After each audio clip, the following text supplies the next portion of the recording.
Zuriyah Rasulullah Muhammad sallallahu alaihi wasallam bergelar Sayyid kalau dari keturunan Sayyidina Husain, dan bergelar Syarif dari keturunan Sayyidina Hasan.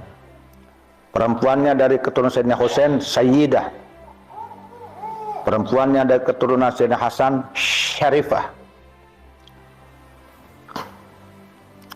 Lalu Habib itu gelar apa?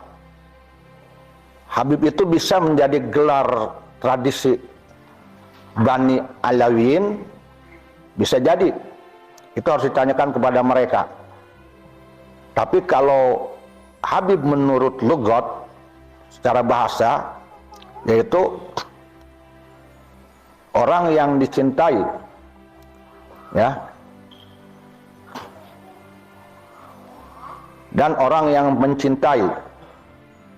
Tapi kalau Habib menurut syariah, yaitu orang yang mencintai Allah dan dicintai Allah, mencintai manusia dan dicintai manusia, dan orang yang berilmu agama yang luas dan berakhlakul karimah, siapapun dia. Jadi siapapun dia, kalau Habib berdasarkan syariah, siapapun dia, baik dia dzurriyyah Rasul atau tidak, kalau dia berakhlakul karimah, berilmu agama Islam yang tinggi, ya,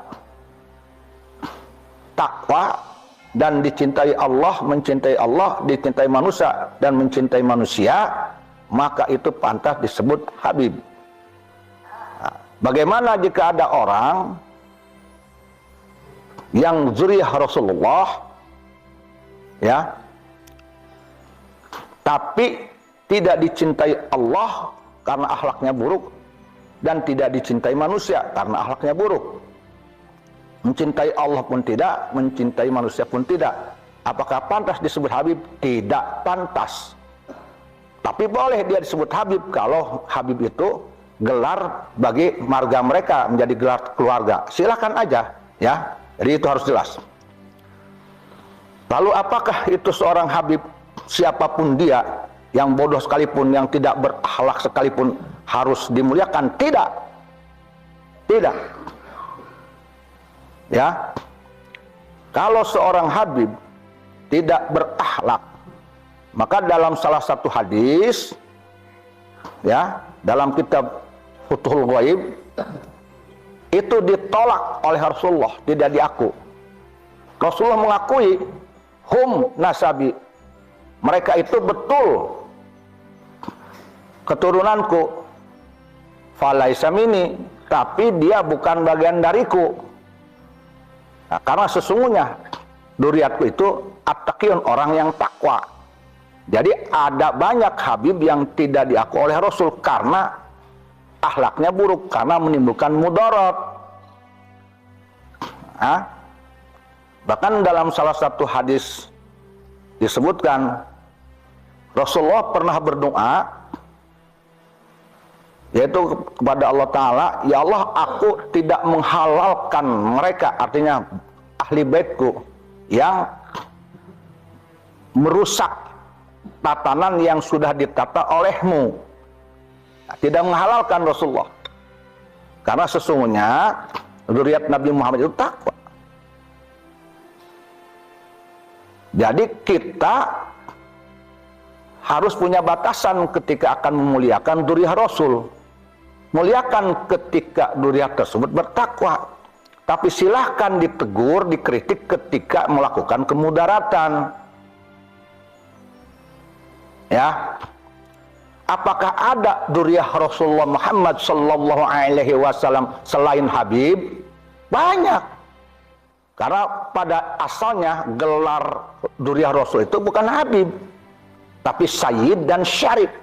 Buktinya, cucu Nabi Muhammad sekalipun, yang langsung cucunya, Nabi Muhammad punya anak Siti Fatimah, Siti Fatimah punya anak Sayyidina Hasan Husain, disebutnya bukan Habib Hasan, bukan Habib Husain, tapi Sayyidina Hasan, Sayyidina Husain. Bahkan Nabi Muhammad sendiri masyhurnya disebut Sayyidina Muhammad sallallahu alaihi wasallam. Ya, Jadi apakah ada dzurriyyah Rasulullah selain Habib? Banyak. Sayyid, Syarif itu dzurriyyah Rasul. Syarif siapa? Syarif itu dzurriyyah Rasul dari keturunan Sayyidina Hasan.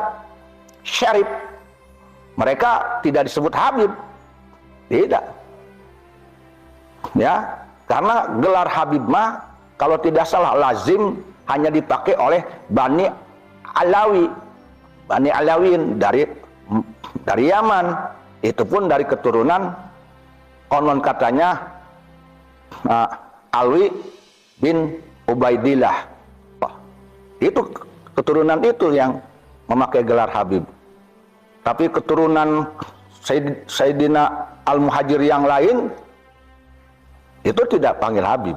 Semuanya Sayyid, Syarif, Sayyid, Syarif, Sayyid, Syarif. Jadi harus paham dalam hal ini ya. Harus paham. Apakah kita harus mengikuti semua yang diucapkan oleh Habib? Tidak. Ikuti yang baik, tinggalkan yang tidak baik. Lebih utama mana? Syarif yang bodoh dengan non syarif yang pinter. Berdasarkan kitab Muraqi Ubudiyah karangan Syekh Nawawi Tanaro, lebih utama alim yang ahwal dibandingkan dengan dzurriyyah Nabi yang bodoh. Alasannya kenapa? Berdasarkan kekuatan firman Allah dalam Al-Quran, yarfa'illahul ladzina amanu minkum walladzina utul ilma darajat. Allah mengangkat orang yang beriman di antara kalian dan yang berilmu beberapa derajat. Itu al ulama'u warasatul anbiya. Jadi ilmu didahulukan oleh Allah. Kenapa? Kalau terhadap orang yang berilmu kita bisa berguru mendapatkan ilmunya. Lalu kalaupun itu oknum Habib, kalau bodoh, nanti mau ngambil ilmu mana dari beliau? Oh, kalau kenasaban, kalau nasab tertinggi dibandingkan nasab yang lain, ya nasab ke Rasul. Kalau untuk pribadinya, dia yang punya nasab Nabi, nasab ke Nabi, keuntungan hanya buat dirinya. Oh, ada oknum Habib yang bodoh. Andai kata pun itu menjadi kemuliaan, mungkin dia punya keuntungan di akhirat, anak hanya untuk dirinya, gelar Habib untuk dirinya, keselamatan di akhirat pun hanya untuk dirinya. Tapi kalau ilmu, Ustadz Abdullah punya ilmu, bermanfaat untuk dirinya, bermanfaat untuk orang lain yang menjadi muridnya, menjadi orang yang takwa. Ilmu bisa membuat dia menjadi orang takwa sehingga selamat di akhirat. Tapi kalau Habib yang bodoh, kalaupun dia mempunyai keutamaan dari kehabibannya, paling untuk dirinya. Tapi kalau ilmu bisa memberikan keutamaan ke yang lain, bisa menjadi pintar, dengan pintarnya ngertinya ke agama, dia bisa menjadi orang yang takwa dan selamat. Maka lebih utama ilmu daripada nasab yang bodoh. Jadi jangan didengarkan ada oknum Habib yang ingin bangga bagai nasab tetapi tidak berilmu, yang mengatakan bahwa Habib bodoh lebih utama daripada yang berilmu 70 alim 7 kiai. Itu pembodohan. Itu bukan qala Rasulullah, itu pendapat ulama, beberapa ulama, bukan jumhur ulama, bukan konsensus, boleh ditolak. Ya, boleh ditolak. Oh, hati-hati, pembodohan. Jangan gentar. Paham? Siapa dia dzurriyyah Rasulullah? Apakah hanya Habib? Tidak. Dari dzurriyyahnya Wali Songo itu yang 9 melahirkan itu dzurriyyah Rasulullah Muhammad sallallahu alaihi wasallam. Bahkan dari dzurriyyah Wali Songo itu ada yang satu orang, ada yang berdarah Sayyidina Hasan dan ada yang berdarah Sayyidina Husain. Satu orang dari dzurriyyah Wali Songo. Khususnya dari dzurriyyah Sunan Giri, dari dzurriyyah Syekh Datuk Kafi, bahkan dari dzurriyyah Sunan Giri dan Syekh Datuk Kafi itu nasabnya ke Syekh Abdul Qadir Al-Jailani. Dan dalam dirinya itu darah Syekh Abdul Qadir. Dan di dalam Duriyah Wali Songo ada yang berdarah Sayyidina Husain saja, tidak Sayyidina Hasan. Ada yang berdarah Sayyidina Hasan, tidak Sayyidina Husain. Tapi ada juga yang satu orang berdarah Sayyidina Hasan wa Sayyidina Husain, Al-Hasani Al-Husaini Asy-Syarif As-Sayyid. Tapi kalau Habib itu rata-rata hanya berdarah dari Sayyidina Husain. Apakah semuanya mulia? Mulia. Kalaupun Habib ini benar Duriyah Rasulullah, kalau takwa mulia. Syarif kalau takwa mulia. Sayyid kalau takwa mulia. Ya. Mengapa keturunan Wali Songo tidak tercatat di salah satu lembaga yang mengaku lembaga Duriyat? Karena di zaman Belanda ketakutan terhadap Duriyah Wali Songo yang menjadi ulama, yang menjadi pribumi, yang jika mereka diketahui oleh masyarakat itu Duriyah Rasulullah, bahkan dari darah Sayyidina Hasan dan Husain, maka masyarakat akan anut ke keturunan Wali Songo. Dan ketika dianut oleh masyarakat kepada keturunan Wali Songo, sementara keturunan Wali Songo rata-rata melawan Belanda, anti Belanda, anti antek Belanda, maka nanti Belanda akan mudah dikalahkan. Makanya banyak yang sentimen, sehingga Duriyah Wali Songo tidak dicatat.